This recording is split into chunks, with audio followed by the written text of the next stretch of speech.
이 참 이상합니다. 우리가 일반적으로 생각하기로 성령이 임하면 뭐가 옵니까? 나에게 소망이 있고 기쁨이 있고 나에게 주님이 내게 임하는 겁니다. 그런 말미암아 방언다고 예언다고 막 은사가 나타나지 않습니다. 주님이 다시 재림하시는 거예요. 그럼 나에게 그 주님이 재림을 항상 우리가 기쁘고 기대하고 살지 않습니까? 그럼 그게 기쁘고 좋은 기대감이 되어야 되는데 오늘 성경에 따르면 그게 아니에요. 성령님께서 임하셨는데 내가 편해지는 것이 아니라 뭐가 있겠어요? 전쟁이 있다. 기근이 있다. 환란이 있다. 게다가 그것이 점점 심하여진다 하는 것입니다. 이 말은 성령이 임할 때 환란과 전쟁이 함께 임할 수가 있다. 그럼 이걸 어떻게 했을까? 성령이랑 환상적이고 좋은 것이고 나에게 유기된 것이라고 생각하는데 오늘 본문을 보니까 그게 아니라 성령이 임하실 때 주님이 오실 때 이런 전쟁이나 기근이나 환란이 함께 역사할 수도 있다는 것입니다. 자, 이게 무슨 의미로 우리가 해석을 해야 되느냐? 먼저 우리가 생각하는 심판의 의미를 돌아보자. 우리가 예수님이 마지막 날 오시라고 분명히 약속했어요. 그런데 그것을 믿지만 그 심판에 대해서는 잘 믿지 않는다고 하지 않았어요. 왜 그러세요? 두려움이 있기 때문에 하나님이 심판하실 터인데 그때 되면 나도 어떻게 될까? 내 믿음이 이것밖에 안 되거든요. 항상 두려움과 공양이 공포가 있다. 불만이 있다. 그래서 이것을 받아내줍니다. 근데 오늘 보면 전쟁과 함께 있다. 이것을 두려워하는 마음으로 생각하기보다는 우리는 뭘 먼저 생각해야 되냐? 이 전쟁의 원인을 먼저 생각해야 됩니다. 왜 이 땅에 환란이 있습니까? 왜 이 땅이 이렇게 어지러지고 힘들어졌습니까? 그 이유가 뭡니까? 왜 전쟁이 생겼습니까? 하나님이 전쟁을 일으키셨습니까? 그게 아닙니다. 전쟁은 우리 인간이 만든 거예요. 인간의 이기심 때문에 전쟁이 생깁니다. 싸움이 생깁니다.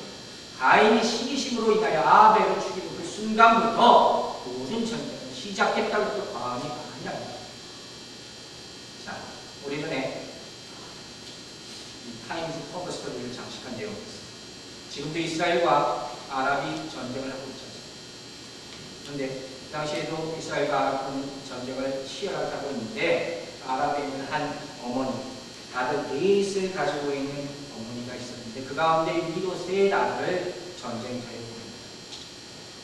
그 전쟁터에서 이 아들 셋이 그만 다 죽고 말았습니다. 그 시체가 돼서 하늘에 돌아옵니다. 그럼 그것을 그 아들의 시체를 보는 어머니의 마음이 어떻겠어요? 기가 막 이 장례식 때 어찌할 줄도 모르고 엉엉하고 울고 있어요.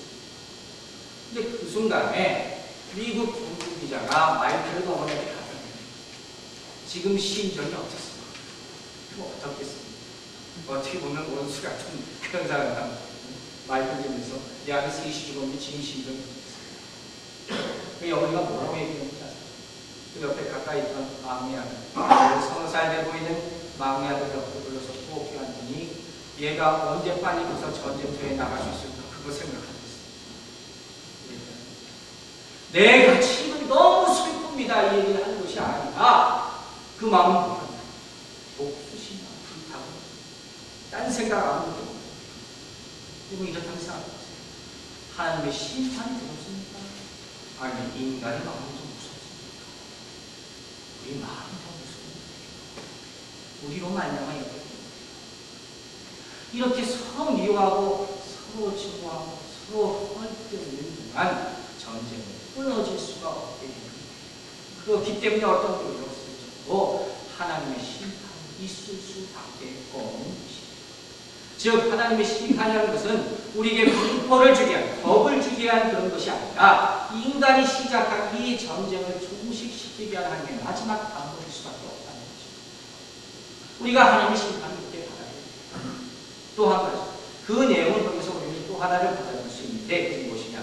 마태복음 24장 6절을 보면 이런 말이 나옵니다.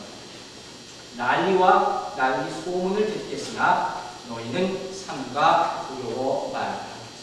난리가 분명히 있겠다 그랬어요. 전쟁이 있고 소동이 있겠다 그랬어요. 그런데 그럼에도 불구하고 그것을 보고 두려워하지 말라. 그럼 이게 어떻게 가능합니까? 전쟁 난다고 해도 너 겁먹지 말라 이건 똑같은 얘기예요. 그런데 우리는 두려워하지 말아야 된다. 왜? 이것이 당연히 나타날 일이기 때문이에요. 죄가 있는 곳에 사망이 있다. 잘못을 저지르면 얻을 뿐입니다. 우리 인간의 이기심과 욕심으로 말미암아 전쟁이 시작되었다면 있다면 그 전쟁은 당연히 있어야 될 전쟁이기 때문에 그 말씀을 믿는 우리들은 분노하지 말라는 것입니다. 겁먹지 말라는 것입니다. 그 대신 어떤 마음으로 하면서 이 현상을 발견하면 이제 올 것이 와 하면서 내 신앙을 더 다잡게 한다. 그런 얘기입니다. 동의하지 말라. 흔들리지 말라. 온전히 있어야 될 일이 마땅히 때가 돼서 당연히 있게 된다 하는 것을 오늘 성경이 우리에게 보여줍니다. 그리고 더더욱 놀라운 사실은 이 전쟁, 이 심판이라는 걸 통해서 하나님께서는 의로운 사람과 불의한 사람을 구별해 주십니다. 선한 사람과 악한 사람을 자동적으로 나누게 해주십니다. 특별히 이러한 사건들을 통해서 하나님께서 구원하실 자와 구원받지 못할 자를 구분해 주십니다. 이게 하나님의 의도입니다. 여러분, 우리는요 정말 어려운 상황이 있어야지 하나님의 사랑을 찾게 됩니다. 평범할 때는요 기도 안 한다는 거죠. 뭐가 옳고 그른지 상관없어요. 사랑이 뭔지 상관없어요. 없어도 살 수 있습니다. 그런데 이런 전쟁의 포화 가운데서 우리는 뭘 찾습니까? 참으로 나에게 가장 중요한 것이 무엇입니까? 이것에 대해서 생각해 보게 되는 거예요. 그럼 목숨의 경각에 달하지 않는 사람이 어떻게 생명에 대해서 생각해 볼 수가 있겠습니까? 그때야 비로소 생명이라는 것이 무엇인가 내가 돌아보게 되는 것이고, 이의 생명이라는 것이 뭔가 들어봤을 때 내가 이것을 주관할 수 없다는 것을 깨닫게 되고, 그때 누군가가 이 생명의 주관자가 있다는 것을 내가 바라보고 기대하게 되고, 그 과정 가운데 하나님을 만나게 됩니다. 그것을 성령님께서 역사하셔서 깨닫는 것입니다. 그런 의미로 우리에게는 반란도 때때로 필요하고 전쟁과 고난도 필요하다는 것입니다. 여러분, 그렇기 때문에 우리는 어떻게 해야 됩니까? 우리가 이 말씀을 심판의 말씀이 아니라 우리에게 주시는 말씀으로 이미 받고 이해했다면 아직까지 이것을 알지 못하는 사람에게 누구보다도 먼저 전해가 필요하다는 것입니다. 이게 바로 우리 전도입니다. 구원받지 못한 사람, 내 특별히 주위에 있는 사람, 아무리 받아들이고 믿지 않을지라도 계속해서 전해야 될 필요가 있습니다. 왜? 이것이 단순한 문제가 아니라는 거예요. 생명에 관한 문제라는 거예요. 죽고 사는 문제라는 거예요. 그런 전할 때 성령께 가능합니다. 두 번째, 우리가 어떻게 구원받을 수 있습니까? 성령의 역사로 말미암은 형상을 내가 하나님의 뜻을 받아서 제대로 이해할 수 있는 사람, 이 사람이 받을 수 있는 삶이라는 사실을 기억하시는 여러분들 되시기 바랍니다. 자, 마지막으로 누가 구원받을 수 있느냐? 오늘 부분은 뭐라고 얘기합니까? 주의 이름을 부르는 자, 이렇게 기사합니다. 분명히 성경에 나와 있어요. 누가 구원을 받을 수 있습니까? 열심히 나오는 사람 아니라 주의 이름을 부르는 자, 이렇게 얘기합니다. 베드로 오늘 설교를 보면 제가 방금 전에 얘기했다시피 심판에 관한 얘기 있습니다. 그러나 설교가 이 베드로가 강조하고자 하는 이유는 심판이 아니라 여기 남은 다 죽는다는 게 아니라 강조점은 바로 예수 그리스도를 믿으면 구원받는다. 또 우리가 전도할 때 어떻게 해야 됩니까? 또 오늘 예수 앞에서 쭉 이렇게 누가 믿겠습니까? 문화잖아요. 이게 중심이다. 예수 믿으면 구원이지, 하나님께서 약속하신 구원이지, 이것을 보여줘야 한다는 것입니다.